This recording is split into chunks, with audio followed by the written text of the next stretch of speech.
Hello everyone, welcome to super coaching IAS. Friends, देखिए किसी भी इंडस्ट्री की डेवलपमेंट के लिए बहुत जरूरी होता है ट्रांसपोर्टेशन। देखिए जब इंडस्ट्रियल फैक्टर्स को आप पढ़ते हो तो आप पढ़ते हो कि बैकवर्ड और फॉरवर्ड लिंकेज होना चाहिए। मतलब ये हुआ कि कोई भी इंडस्ट्री है वो रॉ मटेरियल कहाँ से लेके आएगी और आपने प्रोडक्ट को कहाँ पे एक्सपोर्ट करेगी। ये दोनों चीजें बहुत ज्यादा इंपॉर्टेंट होती है इंश्योर करना, ताकि हम एक इंडस्ट्री को सक्सेसफुल बना पाए। सेम सिनेरियो एक कंट्री के रिलेशनशिप में भी होता है। जब भी एक कंट्री दूसरी कंट्री से रिलेशन बनाती है तो उनके अंदर ट्रांसपोर्टेशन एक काफी बड़ा मीडियम होता है। पीपल टू पीपल टाई हो, या फिर आपका बिजनेस एस्टेब्लिशमेंट हो, या फिर आपका एक्सपोर्ट और इंपोर्ट हो, सभी चीजें इंटरनेशनली आपके ट्रेड पे और किसी रूट्स पे डिपेंड करती हैं। और सवाल आता है जब इंडिया और रशिया का, तो आपको पता है इंडिया और रशिया के पुराने काफी रिलेशंस रहे हैं, काफी इंपॉर्टेंट रिलेशन रहे हैं। उन इंपॉर्टेंट रिलेशन के अंदर अगर हम अच्छे सी रूट्स बना पाते हैं तो डेफिनेटली वो हमारे लिए फायदेमंद होगा, और ये ही सी रूट आपको मैं आज समझाने वाला हूँ, को अंडरस्टैंड करवाने वाला हूँ। तो यहाँ पे आपको देखना पड़ेगा कि न्यू ईस्ट्रियन रशिया के अंदर एक कॉरिडोर हम डेवलप कर रहे हैं, ताकि क्या हो सके, बेसिकली ट्रांसशिपमेंट को हम प्रमोट कर सके, ऐसा हमारे शिपमेंट मिनिस्टर का कहना है। अभी क्या होता है, अभी इंडिया से जब भी हमें रशिया जाना होता है तो हम यहाँ से कुछ पास आउट करते हैं इस तरीके से, ठीक है, या फिर हम यहाँ से पास करके और यहाँ से जाते हैं, फिर इधर बाल्टिक सी की तरफ से हम एंटर करते हैं। तो ये दो रूट हैं हमारे पास, लेकिन आप ये देख रहे हो ये काफी बड़ा रूट नजर आता है। यहाँ पे हमें लैंड रूट से पास आउट होना पड़ेगा, फिर यहाँ से जाके काफी कॉम्प्लिकेटेड होगा, तो ये हम प्रेफर नहीं करते। हम यहाँ से इस तरीके से मूव करते हैं, क्योंकि लैंड रूट जो है या लैंड ट्रांसपोर्टेशन हमें महंगा भी पड़ता है, कॉस्टली भी होता है। तो ये प्रोसेस हम फॉलो करते हैं। क्या हो गया, अब हम कुछ ऑल्टरनेट फाइंड आउट करने की कोशिश कर रहे हैं। और आपको याद भी होगा इवन G20 के टाइम पे भी इंडिया ने ट्रांसपोर्टेशन पे काफी ज्यादा फोकस किया था, और मिडिल यूरोप के साथ में हमने कॉरिडोर वहां भी अनाउंस किया था, उसके बारे में भी हम बात करेंगे। वैसे मैं आपको याद दिलाना चाहूंगा, हम चाइना को सुप्रीम कंट्री क्यों मानते हैं, क्यों हम ऐसा बोलते हैं कि चाइना की सुपरमेसी है। आपको याद होगा China Pakistan economic corridor, belt and road initiative of China. तो वो क्या है, चाइना एक तरीके से अपनी कनेक्टिविटी को बढ़ा रहा है। अब वही कनेक्टिविटी अगर इंडिया को लीड करना है तो डेफिनेटली इंडिया को बढ़ानी पड़ेगी। मैं आपको थोड़ा सा हिस्ट्री में लेके चलता हूँ। देखिए इंडिया काफी पुराने टाइम से सी रूट को यूज करता आया है। अर्लियर हमारे लिए कराची एक काफी इंपॉर्टेंट पोर्ट हुआ करता था। जब हम इंडिपेंडेंट हुए तो हमें अनफॉर्चुनेटली कराची पाकिस्तान में चला गया, तो हमें मुंबई एज ए पोर्ट जो है वो एस्टेब्लिश करना पड़ा। At that time Mumbai was not that much powerful, Karachi was more powerful, but बाद में शिफ्टिंग हुई। तो हमें क्या करना है, इंडिया को अगर अपनी एस्टेब्लिशमेंट करनी है तो कोई कोई 10 या 20 साल की बात नहीं है। हमें पोर्ट, शिपमेंट, वाटरवेज, इनको हमें डेफिनेटली एक अच्छे लेवल पे डेवलप करना पड़ेगा, ताकि इंडिया अपनी ग्रोथ को इंश्योर कर सके। खासकर ऐसी कंट्रीज के साथ मिलके जो कि अपने आप को एक डेवलप नेशन के तौर पे देखते हैं, और उनसे हमें काफी ज्यादा नीड भी है। क्योंकि मैं बात कर रहा हूँ एनर्जी सिक्योरिटी की तरफ। देखिए इंडिया की एनर्जी सिक्योरिटी में ऑयल का इंपोर्ट करना काफी इंपॉर्टेंट पहलू होता है। ऑयल इंपोर्ट हम कहाँ से करते हैं, जहां से भी हमें चीप मिलेगा, या तो ईरान हो सकता है या रशिया हो सकता है। दैट इज अदर वे कि यूएसए इसके ऊपर सैंक्शन लगाने की कोशिश करता है, बट इंडिया उसको नेगेट करते हुए, उसको न कंसीडर करते हुए हमेशा इस इंपोर्ट को एग्जीक्यूट करता है, क्योंकि हमें फाइनली अपना फायदा देखना है। इसी तरीके से इंडिया जो है आपका सिग्निफिकेंट कार्गो जो है बेसिकली कोलंबो से, सिंगापुर से या पोर्ट क्लांग से बेसिकली रिसीव करता है। लेकिन आप सोच के देखो, ये जो फेरी सर्विसेज हैं, ये जो पोर्ट सर्विसेज हैं, अगर हम किसी अदर नेशन की यूज करेंगे तो डेफिनेटली वी नीड टू पे फॉर इट। खासकर अगर ये एनर्जी के लिए है तो एनर्जी हमारी वैसे ही एक्सपेंसिव हो जाती है। आप आज ऑयल के प्राइसेस देखिए, उस ऑयल प्राइसेस के अंदर आप अगर किसी से सर्विस लेंगे और उसको चार्ज देंगे तो डेफिनेटली वो कस्टमर के ऊपर आएगा।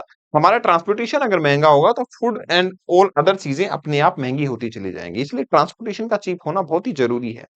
अब उसी के चलते हमारे यूनियन मिनिस्टर जी का कहना है, यूनियन मिनिस्टर जो हमारे शिपिंग के लिए है, उनका कहना है कि देखो गलाथा बे जो है हमारे पास, ये एक नेशनल पार्क भी है, वो डेवलप किया था अंडमान निकोबार में। इसके बाद में अब हमें जरूरी है कि हम एक अच्छी मेजर इन्वेस्टमेंट करें, किसमें, शिपमेंट में और पोर्ट सेक्टर के अंदर।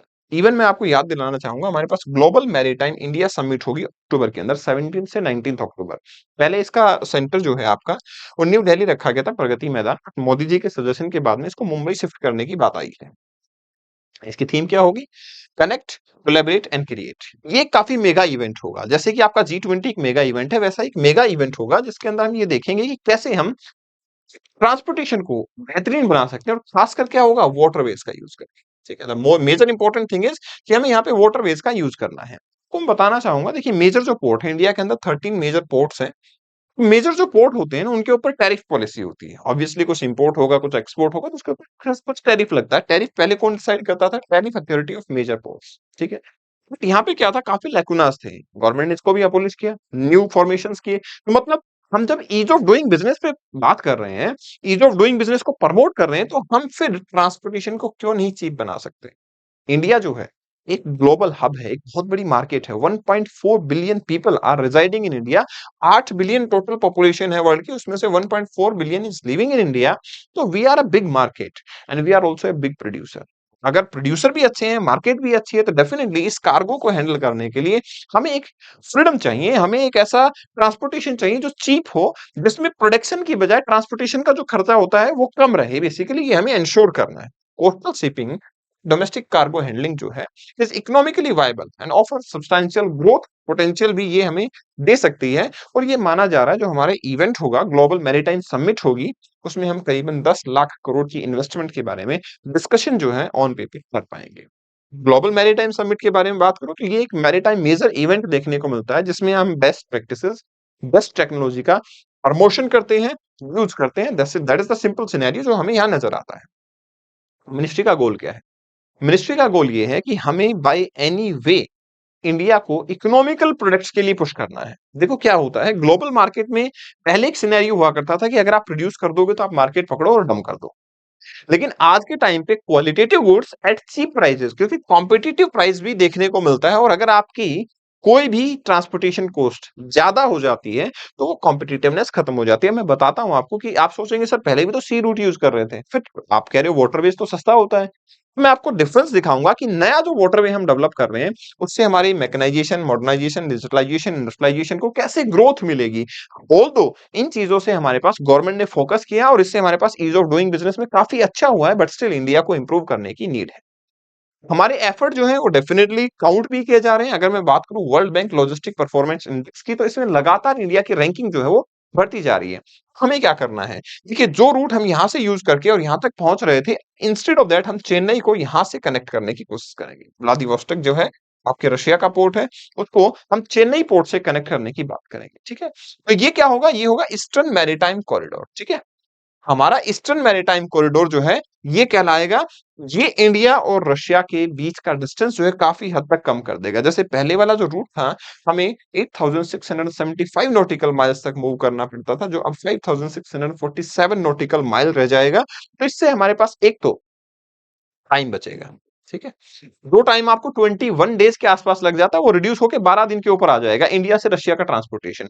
And time is money, the important thing is time is money. अगर भाई टाइम हमारे पास बच गया है तो डेफिनेटली हमारे लिए क्या होगा, फायदा होगा। और दूसरा, डिस्टेंस बचेगा, मैन पावर बचेगी, आपके फ्यूल जो है वो डेफिनेटली यहाँ पे सेव हो पाएगा, प्रिजर्व हो पाएगा। तो ये चीजें हमारे पास काफी अच्छी देखने को मिल सकती है, हम प्रोटेक्ट कर सकते हैं।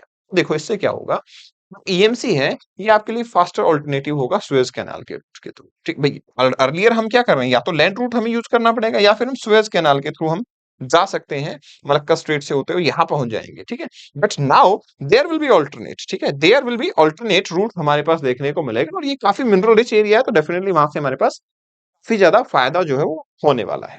अब इसके लिए क्या होगा, अक्टूबर में ही, एंड में ही एक वर्कशॉप कंडक्ट की जाएगी। इवन रशियन डेलीगेट्स, G20 के बाद ये समिट हुई और आपस में मीटिंग हुई, उसमें बताया गया कि G20 के बाद जो रशियन डेलीगेट्स थे दे आर रेडी कि हम एक फ्यूचर प्लान जो है चेन्नई के अंदर देख सकते हैं, एक्सप्लोर कर सकते हैं, जल्दी से जल्दी इसको क्या किया जाए, प्रैक्टिकली पॉसिबल किया जाए और ग्राउंड लेवल पे लाया जाए, ताकि हमारे पास क्या हो, इकोनॉमिकल फिजिबिलिटी जो है आपके पास वो बढ़ाई जा सके। इकोनॉमिकल फिजिबिलिटी के ऊपर हमें फोकस करना चाहिए।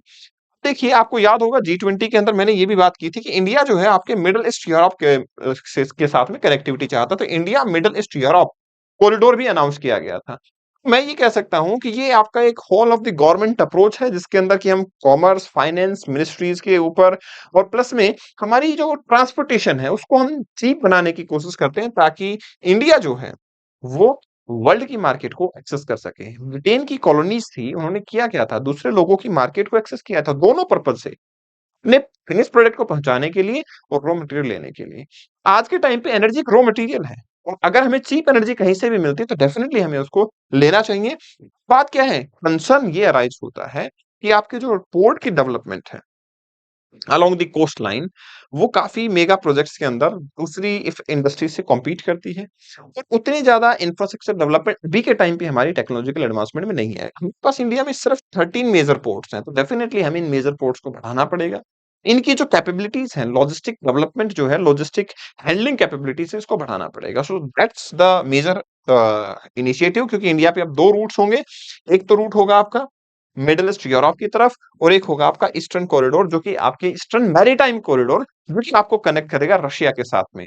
दोनों ही चीजें एक मेजर मार्केट भी है, मेजर कंज्यूमर भी है और मेजर प्रोड्यूसर भी है। दोनों हमारे लिए काफी कंफर्टेबल होंगे। इंडिया का ट्रेड जो है बूस्ट होता हुआ नजर आएगा। जैसे हम चाइना के बारे में पढ़ते हैं ना, belt and road initiative and all, वो एक हार्श सिचुएशन है दूसरी कंट्री के साथ में, दैट इज एक्चुअल कंपटीशन जो इंडिया के साथ में देखने को मिल रहा था, और इंडिया इसके काफी अच्छा प्रपोजल सेट कर भी रहा है। एंड डेफिनेटली हमें इसको करना चाहिए execute as soon as possible. इस सेशन की पीडीएफ को आप यहाँ से डाउनलोड कर सकते हैं। टेलीग्राम चैनल है Kapil Bhardwaj for you, and for Insta Kapil Bhardwaj for you, you can follow me. Okay, thank you very much, all the very best, take care, bye bye.